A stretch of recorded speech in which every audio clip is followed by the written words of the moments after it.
तो guys time हो रहा है 10 और मैं होटल मलिक रेजिडेंस से निकल रहा हूँ। काफ़ी लेट हो गया हूँ मैं आज। मुझे आज 8 बजे ही निकलना था।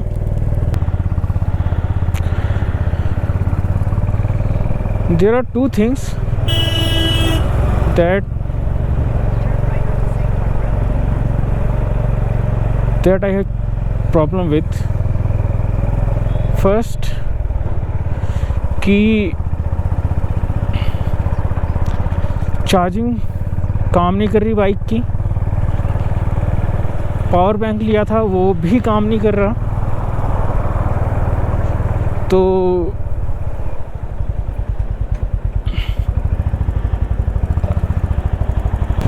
अब आज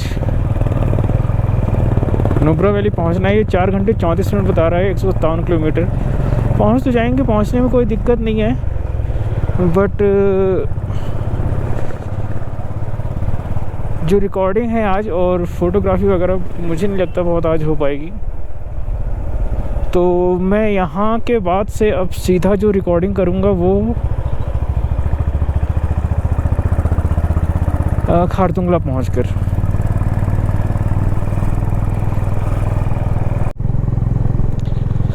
तो गाइस लेह से नुब्रा वैली की तरफ जाते हुए जो पहला चेक पोस्ट था वो क्रॉस किया और वहाँ पर उन्होंने जो रजिस्ट्रेशन करवाया था, जिसे पहले इनर लाइन परमिट भी कहते थे, अब उसका नाम चेंज कर दिया है। मतलब नाम क्या, वहाँ पे एनवायरनमेंट टैक्स और ग्रीन टैक्स और जो भी है इन सब चीज़ों के लिए रजिस्ट्रेशन होता है और अलग अलग जगह के लिए अलग अलग वन टाइम आप करवा सकते हैं। जितने दिन के लिए रहना है आपको, मैक्सिमम आई थिंक 21 डेज़ का आप करवा सकते हैं।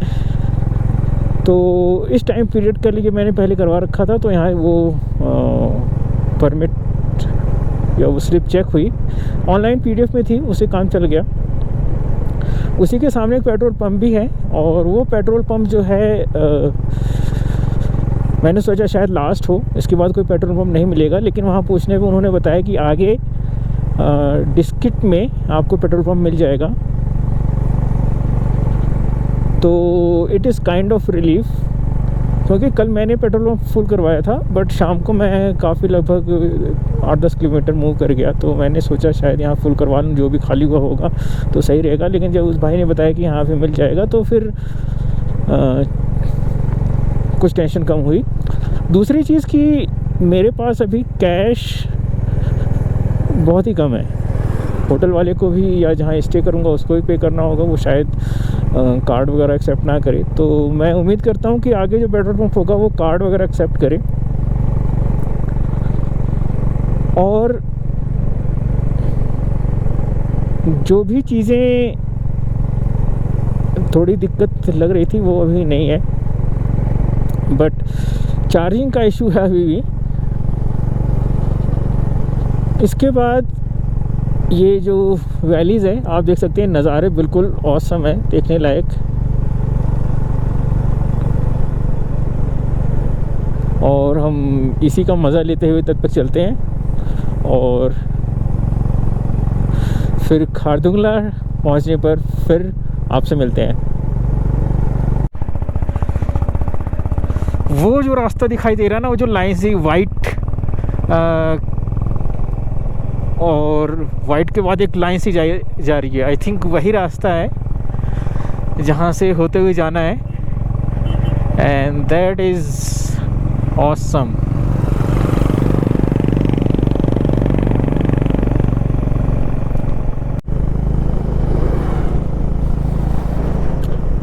इसे कहते हैं वादियाँ।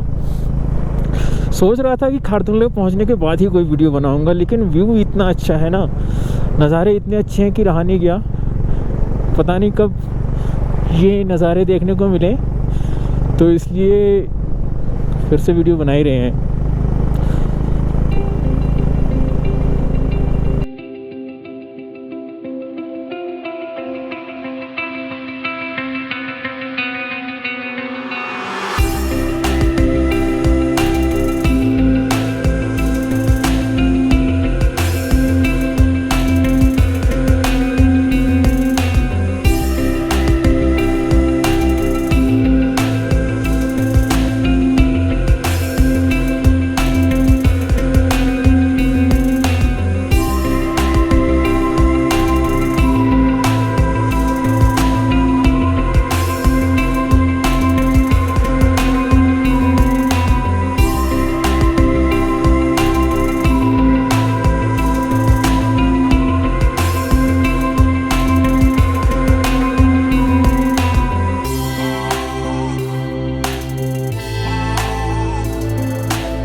तो गाइस ये है खारदुंगला और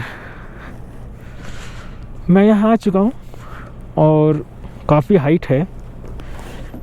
नेट पे पता चल जाएगा आपको कितनी हाइट है, बट यहाँ पे ऑक्सीजन लेवल सच में कम है। मुझे थोड़ी डिजीनेस सी फील हो रही है, बट अगर आप काम रहते हैं, अपने आप को शांत बनाए रखते हैं और फोकस ऑन योर ब्रेथ, तो फिर ज़्यादा दिक्कत नहीं होगी। और अगर आप शांत नहीं हैं, इधर उधर इधर उधर आपका दिमाग भटक रहा है, ऐसी कंडीशन में दिमाग को, आपके ब्रेन को ज़्यादा ऑक्सीजन चाहिए होती है। जब भी आपका ब्रेन हाईली एक्टिव होता है तो ऑक्सीजन की ज़्यादा ज़रूरत होती है, जिससे कई लोग बेहोश हो जाते हैं। अभी जब मैं आया तो एक बंदा बेहोश हो गया था, उसे यहाँ एक मेडिकल केयर सेंटर है तो वहाँ ले जाया गया।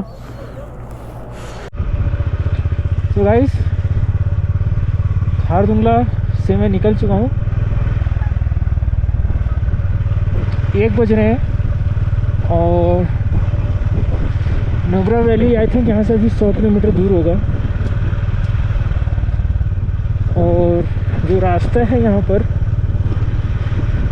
काफ़ी पानी भरा है और हल्की सी ब्लैक आइस भी जमी हुई है। ब्लैक आइस का मतलब आइस और डस्ट का मिक्स हो गया है, और अगर ये सॉलिड हो जाती है तो काफ़ी स्लिपरी बन जाती है। तो ऐसे में बहुत संभल के चलना होता है। तो अभी जो मेरा फोकस रहेगा यही, शांत रहें और अपने रास्ते पर ध्यान दें। यहाँ जाम भी लगा हुआ है, आप देख सकते हैं पूरा वैली यहाँ पर, ये पूरी चीज़ उधर पूरा बर्फ से ढका हुआ है।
Everything reminds me of you, but everything is not enough. Feeling out by the ocean, among all those white hot sands, where every sunrise is just for you. So come along and take my hand.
वहाँ से बिल्कुल ऊपर top दिखाई दे रहा है, वहाँ से आ रहे हैं भाई साहब।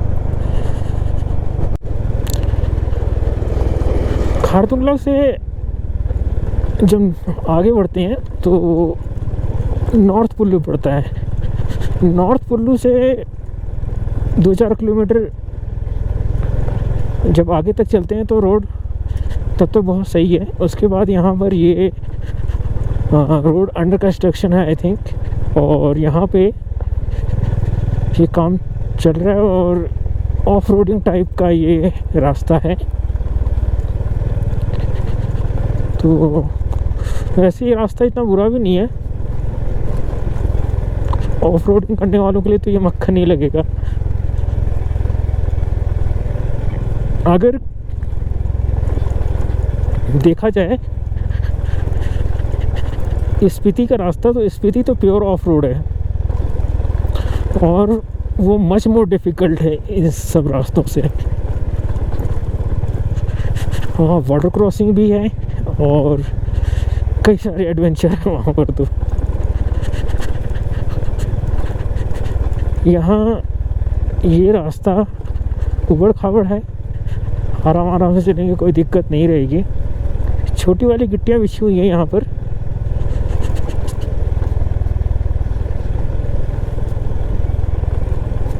ये हम आ चुके हैं खारदुंग विलेज और यहाँ से नुब्रा वैली 88 किलोमीटर शो कर रहा है।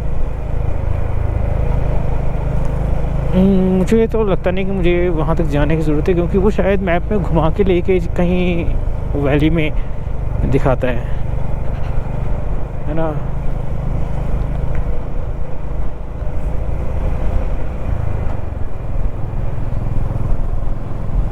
बाकी देखते हैं कैसे कहाँ रुकना हो पता होता है।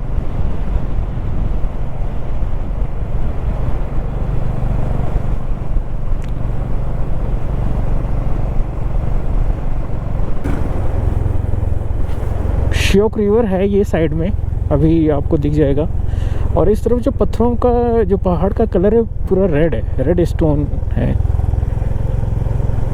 और ये पूरी श्योक रिवर आ रही है और इसका मतलब ये है कि अब मैं नुब्रा वैली पहुंचने वाला हूँ। वैसे इसमें तो 74 किलोमीटर शो कर रहा है।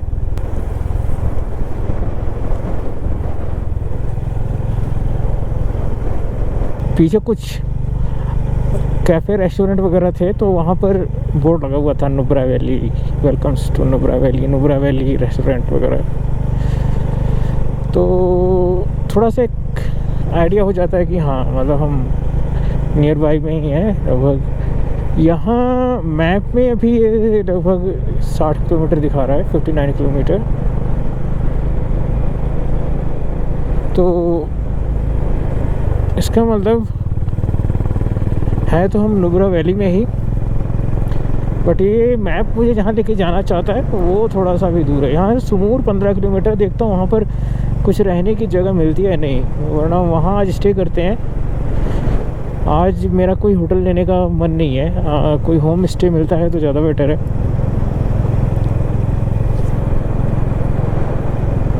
बाकी देखते हैं परिस्थितियाँ क्या अलाउ करती हैं।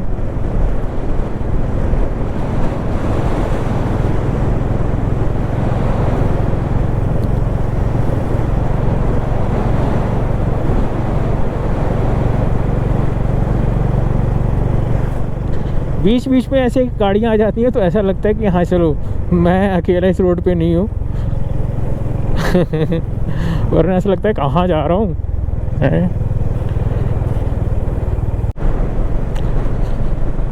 तो गाइस एक तरफ कांटों के पेड़, एक तरफ पत्थर ही पत्थर, रास्ता खाली बिल्कुल। भाई साहब ये चीज़ें ना बिल्कुल मन मोह लेती हैं।